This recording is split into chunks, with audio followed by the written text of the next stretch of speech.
Welcome friends. तो history पढ़ने से पहले हम एक बार इस पोस्टर पे नज़र डालेंगे। तो दवा और दुआ की बात कर रहे हैं हम। तो हमें जब दवा महंगी हो जाती है तब हम दुआ पे यकीन करने लगते हैं। तो फ्रेंड, आप जिस भी रब को मानते हैं, भगवान या अल्लाह, तो उन पर अपना विश्वास बनाए रखें और यकीन से उनसे दुआ कीजिए और आपको ज़रूर फ़ायदा होगा। आप उसके बाद दवा यूज़ कीजिए। सो फ्रेंड, आज का हमारा टॉपिक है मेसोपोटामिया की सभ्यता। मेसोपोटामिया सभ्यता है, इसका जो शाब्दिक अर्थ है वो है नदियों के बीच की ज़मीन। नदियों के बीच की ज़मीन को हम मेसोपोटामिया सभ्यता कहते हैं। ये जो है, ये दो नदियों के बीच स्थित थी, दजला और फरात। मेसोपोटामिया की जो सभ्यता है वो दो नदियां, दजला और फरात, इन दोनों के बीच स्थित थी। और अब इस सभ्यता का जो आधुनिक नाम है वो है इराक, और ये अब एक कंट्री है। सो फ्रेंड, इन नदियों में अक्सर देखा जाए तो बाढ़ आ जाया करती थी। इस प्रक्रिया में अनेक किनारों पर ढेर सारी मिट्टी और मलबा जमा हो जाया करता था। तो ये किनारों के पास की ज़मीन जो है वो बहुत ज़्यादा उर्वरक बना देती थी। और तो फिर इससे क्या हुआ कि इससे चुनौतियां पेश की। पहली थी बाढ़ को काबू में करना और खेती के लिए ज़मीन की सिंचाई करना। तो इससे क्या हुआ, इससे उपज बढ़ी, और उपज बढ़ी तो कृषि उत्पादन में इजाफा हुआ, फायदा हुआ।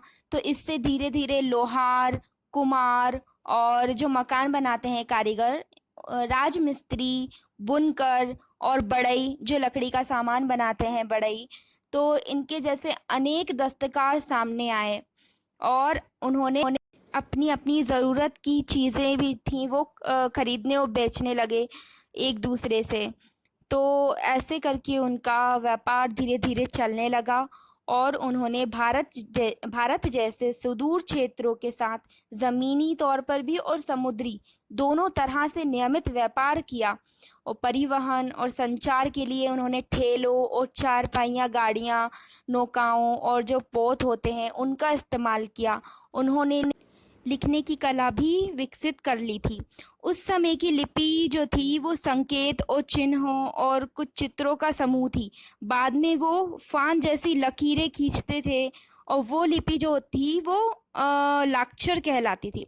तो मेसोपोटामिया के प्रारंभिक शहर जो थे वो छोटे राज्यों के समान थे। उनका अपना प्रशासन उनका अपना प्रशासन और वर्गों में पुरोहित, राजा और कुलीन शामिल थे। उनके अलावा सौदागर, आम लोग और गुलाम थे। तो मेसोपोटामिया के जो लोग थे वो ढेर सारे देवी देवताओं, जैसे आकाश का देवता, हवा का देवता, सूर्य का देवता, चंद्रमा का देवता और प्रजनन की देवी, प्रेम की देवी और युद्ध का देवता, और इसी तरह के अनेक देवी देवताओं की पूजा करते थे। हर शहर एक संरक्षक देवता होता था। मेसोपोटामिया में अनेक खूबसूरत मंदिरों का निर्माण हुआ। सो फ्रेंड, इन खूबसूरत मंदिरों का निर्माण जो है किसान और गुलाम जो ज़्यादातर युद्धबंदी होते थे उनसे करवाया गया। सो फ्रेंड, आपको मेरा चैनल कैसा लगा, और जैसा मैंने आपसे डिस्कस किया तो आपको अच्छे से समझ आया या नहीं आया? जैसा भी हो आप मुझे कमेंट करके बताइएगा। Thank you for watching this topic. Okay, bye friends, take care.